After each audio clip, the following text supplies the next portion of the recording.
Эмийн сангуудад чинь одоо ихэнх нь одоо хувих байдаг шүү дээ. Ус нь ингээд нөгөө эмээ зарж ашиг олдог. Тэгэхээр эн чинь заавал ер нь хяналтанд байх нь зөв биз дээ. Эмийг одоо ер нь ингээд ховд гаргах ямар үр дүнтэй энэ талаар судалгаа хийсэн юм. Эм бол бүгдээрээ ховд шилжээд манайх Монгол улс жилдээ 500 тэрбум төгрөгийн эм одоо идж байгаа гэх юм уу, ууж байгаа гэх юм уу, хэрглэж байгаа. Тэрний 3 эмний нэг нь хуурамч юм байдаг. Хил гайлаар одоо хяналтгүй орж ирдэг.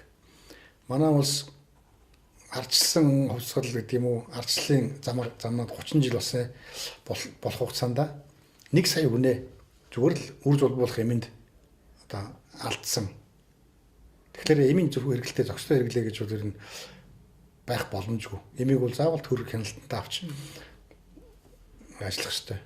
Одоо эрүүл мэндийн даатгалын сангаас жилдээ 148 тэрбум төгрөгийг эмийн хөнгөлөлтөнд өгч яах гээд судал тийм тоо баримтанд байгаа. Энэ 48 тэрбум төгрөгийг нь л одоо эмийн дэлхий дээр эмийн том 3 холбоо байдаг байхгүй юу? Эсвэл олон улсын зах дээрээс юм уу эсвэл тэр 3 том холбооноос нь эмүүдээ хэрэгтэй эмүүдээ захиалаад авчихад 48 тэрбум битээл аюул бага зардлаар авч болно. Тэрийг өндөр настай хүмүүстэй эсвэл зорилт төлгийнхаа хүмүүст яг хэрэгтэй хүмүүст нь үнэгүй тарахад үг. Тэгвэл тэр хүмүүсийн өөрсдийнх нь карманаас гарч байгаа мөнгийг нь хэмнээд ядууралд оруулахгүй. Тэд нар чинь тэтгэврээс өөр оруулахгүй хүмүүс байгаа шүү дээ. Халамжаас өөр оруулахгүй хүмүүс ер нь им хэрэглэж байгаа шүү дээ. Жирийн хүмүүс бол тэр болгон им хэрэглэхгүй.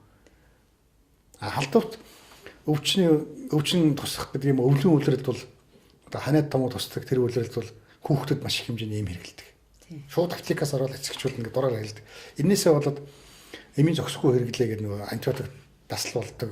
Тэгээ идэхгүй болдог. Маш их хэмжээний үнэтэй юмнууд хэрэглэдэг. Тэгээд ер нь гаж нөлөөнүүд бол эмийн гаж нөлөө бол маш их. Амжираад хор тавдарч болж ич мэдэж химийн тийм ээ.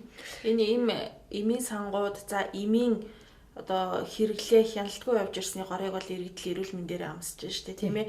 Өнөөдөр дурын эмийн санд ороод ямар ч насны хүн ороод тийм юм авъя гэх юм бол одоо тэр чинь нэгд хувийн байгууллага учраас ашиг орлого бодоод ингээ үгээ гаргадаг тийм ээ. Энэ маань эргээл эргүүл иргэдийн эрүүл мэндэд бол ноцтой байвал ингэж ерөөс аптект ороод бол яг хөөг ерөөс аптекийн эрхлэгч хүнээс эмч хүн шиг миний тийм өвдөд энэ ямар юм таарах уу гэж ингээ асуудаг. Нөгөөдөл чинь хамгийн өндөр үнэтэйгээ энэ илүү байдгийг энэ яг эмч хүн шиг оншилж энийг авчвал зүгээр танд энэ сүүлийн үе тийм байгаа гэлбэд тийм үгээл нөгөөдхийг авч байгаа ш.